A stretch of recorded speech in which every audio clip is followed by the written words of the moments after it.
बेकार तो आप लोग हैं, बोझा हैं समाज के लिए।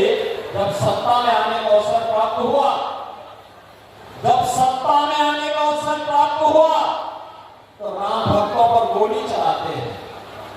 जब सत्ता पे अवसर हुआ तो गरीबों को लूटते हैं। बेटी और व्यापारी की सुरक्षा के लिए लोगों ने उस समय समस्या खड़ी की थी और आज कहते हैं कि राम मंदिर बेकार बना है। बहनों और भाइयों, राम मंदिर पर उठने वाली एक एक उंगली, दो ही लोग नाराज हैं, या तो रामद्रोही और या पाकिस्तान। समझ रहे हैं? वो रामद्रोही है या पाकिस्तान, इन्हीं दोनों लोगों को राम मंदिर से बुरा लगा है। और बाकी पूरा हिंदुस्तान कह रहा है कि जो राम को लाए हैं हम उनको निभाएंगे।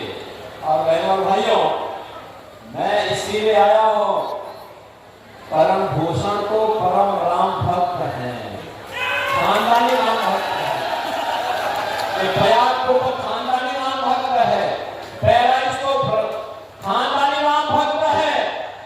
ये वही भूमि है जिस भूमि ने सोमनाथ मंदिर के गुनाहगार सालार मसूद को जहन्नुम में पहुंचा करके, रसातल तक पहुंचा करके भारत के धर्म की रक्षा की थी। महाराज सुहेलदेव की ये पावन धोखा।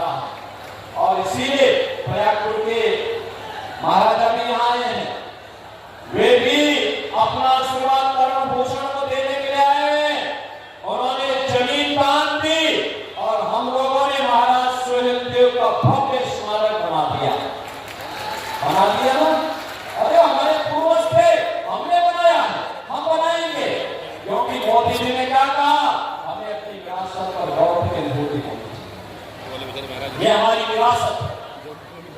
महाराज सुहेलदेव ने आज से 1000 वर्ष पहले उस विदेशी आक्रांता को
देखो, हिंदुओं को बांटना चाहते हैं।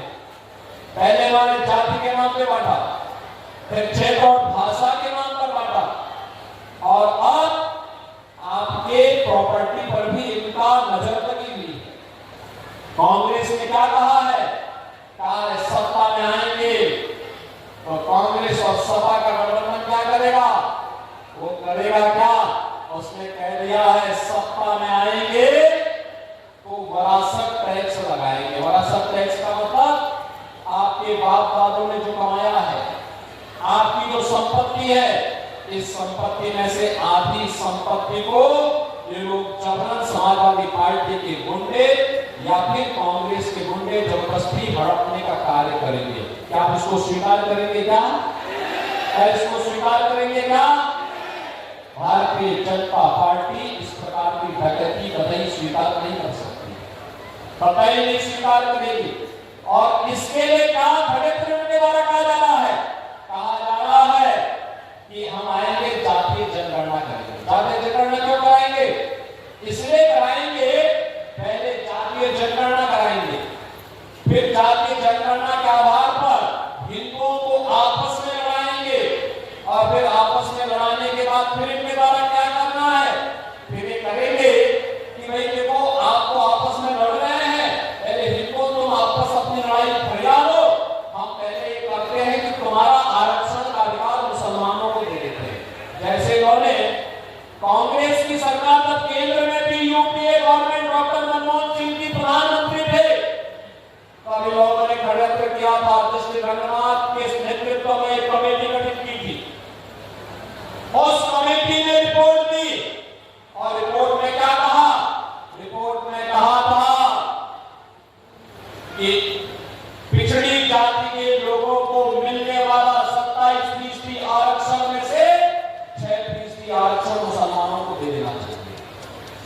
हम लोग उस समय विरोध किए थे, संसद में भारी विरोध किए थे। इसके करण भूषण के पिताजी भी संसद में हमारे साथ में थे उस समय। हम लोग साथ साथ विरोध किए थे, पूरा विरोध किए।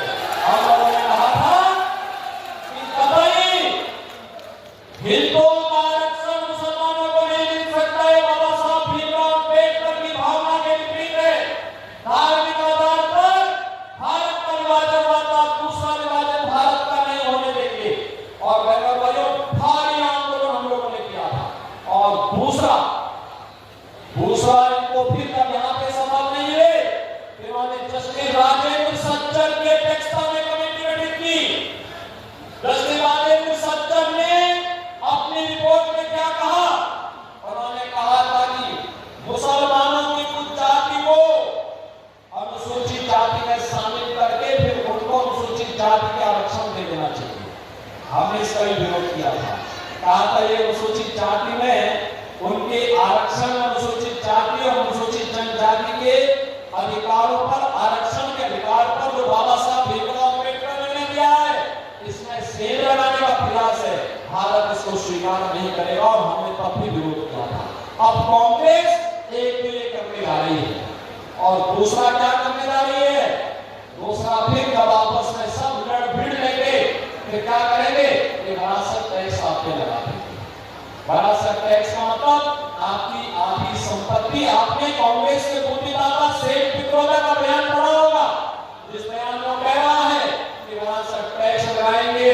और राहुल गांधी ने भी अपने मैनिफेस्टो में यही बात कही है। क्या बात कही है? उसने कहा था एक झटके में गरीबी हटा देंगे। क्या कहा?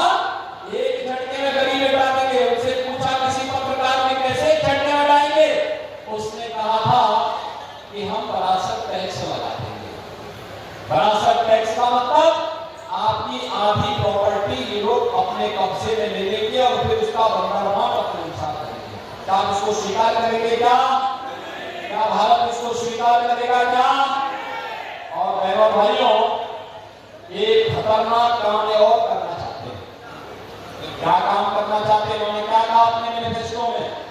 इन्होंने कहा है कि अगर हम सत्ता में आए, जो कभी नहीं आना है लेकिन फिर भी इनकी मंसूबे को क्या बताता है? इन्होंने कहा है सत्ता में आए तो सत्ता में आने के बाद इन्होंने एक और बात कही है, आएंगे तो अल्पसंख्यकों को उनकी रुचि के अनुसार खान पान की खुली छूट देंगे। बहनों